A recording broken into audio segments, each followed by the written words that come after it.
people ask me the direct question about compulsory redundancy, I literally don't know what's going to happen next summer to our funding. So if we do suddenly get a very significant decrease in our funding, I can't rule it out completely at this stage.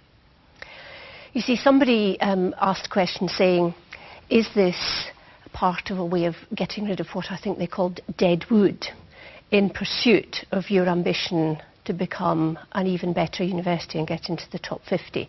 So I think that out there may be some feeling that this will be used as a way of getting rid of people in the university who are not part of this university's ambitions. What do you say to that? Absolutely not. This is a very serious attempt to keep this university in good financial condition and for us to stay in control of our own future. We are facing probably the most difficult financial time that higher education has seen since the 1980s, and we need to plan our way through that, and that takes time. So I don't think I can agree with that suggestion. Now, the number of 700 jobs is being widely touted as what Leeds has got to use, which I think would put it far ahead of the figures other universities are talking about. What lies behind that figure of 700? Is there any truth in that? Well, it's not a figure that I've used. The only thing I would say is that we know that we've got to save £35 million by summer 2011, and we know that in general we spend around about 60% of our expenditure on staff costs. So other people have done a calculation and have come up with their figure. I'm not sure I agree with it, because it depends on so many other different things.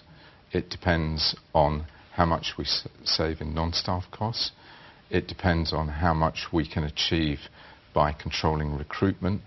And it depends to an extent on how much we achieve by voluntary means, by voluntary severance.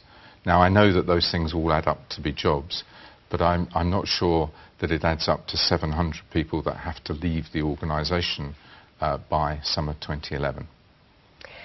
And I think another issue that people are concerned about is the difference between people on fixed-term contracts and permanent staff. And somebody wanted reassurance that those members of staff would all be treated equally in this exercise. There's no plan to differentiate different members, different types of contract, different staff in this plan. We're literally looking for how we can best save £35 million. Staff on fixed-term contracts are in an unusual position generally, and there are some legal aspects to that that we're currently addressing. Of course, usually those staff have external funds, and of course keeping a careful eye on the fact that there are funds to go with the role that that person is fulfilling is the key part to keeping that aspect of employment under control. I know Leeds University has put quite a lot of effort into things like the well-being of its staff and so on. Do you understand the sort of effect that an exercise like this and the announcements that have been made have on the morale of staff in the University of Leeds? Of course I do, and I know that this is very hard. We had to make some choices. We could have kept this very close, we could have kept this information very tight, and we could have let it go at the very last second, or perhaps even as the cuts hit. Now, that to me is worse. That's the point. There's a problem out there. We know there's a problem out there. Everybody else reads the newspapers and knows that there's a problem out there. And it seems to me that the best way to reassure our staff is to persuade them that we're tackling this problem very professionally, very carefully, and with their best interests in mind. It's really, really important that people understand that doing this now in a controlled and planned way is the best answer. If we wait until those cuts hit and then we have to do things precipitately, it will have a devastating effect on this university, and that's what I'm trying to avoid. What can you say to people about how this procedure is going to go forward? Now, is it very much top-down, or is it bottom-up, the procedure for making these savings? Well, it's inevitably a little bit of both. We need to ask people to achieve this 35 million savings. So the 35 million is, of course, relatively top-down. But how to do it absolutely now needs to come bottom-up. And we are very receptive to people's ideas. We've opened a suggestions box, for example, and some very good ideas are already beginning to come through that. But also, all heads of service, all heads of school, and the respective deans and pro-deans, those faculty executive teams, have been asked to discuss this with staff and to bring forward a collective view of how best to achieve the savings. There's some process, some timings and all of that which are important. We've literally just started that process, but I envisage that it will go on over the entire 18 months that we need to achieve the savings, with, of course, some key points at which we will have to make some decisions. Is there anything you would absolutely rule out? Is it likely that schools will be closed, courses will be closed, faculties done away with? I think the most sensible answer to that is that we shouldn't rule anything out at this stage, because to do so would potentially be to shoot ourselves in the foot.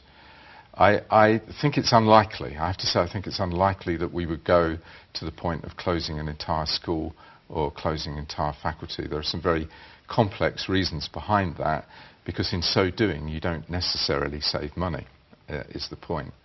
But we are going to have to look at all of our activity, and we're going to have to look at and think about different ways of doing things.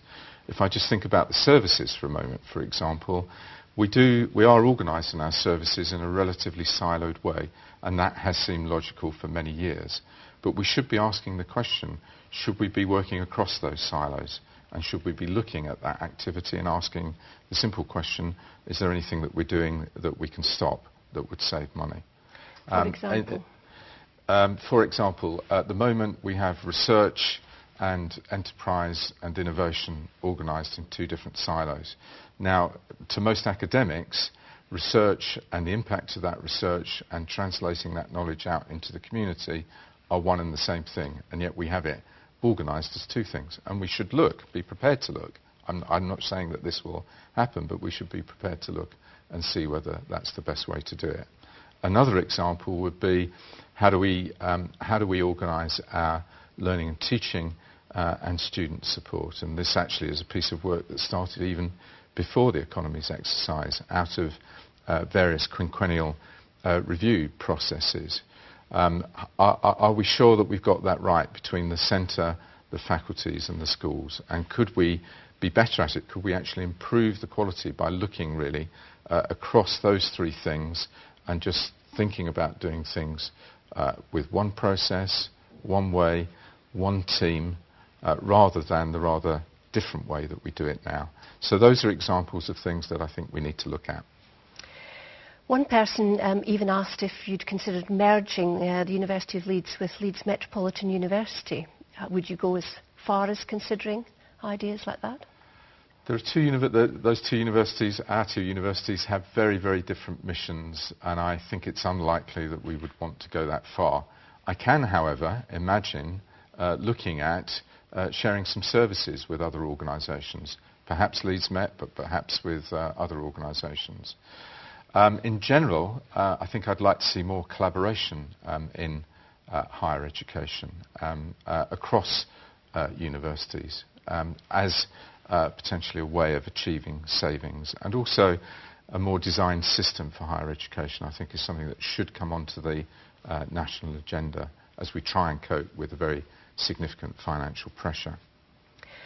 I'd like to come on to the students now and talk a bit about them, because another thing that's been raised is the issue of the staff-student ratio, which is being said would increase from roughly 16:1 to 20:1, which would leave Leeds, as I understand it, one of the worst universities in the Russell Group for staff-student ratio. And you've been quoted as saying, well, you may have to take a short-term hit in that area. Is that something you feel comfortable about, that the students get a worse experience of education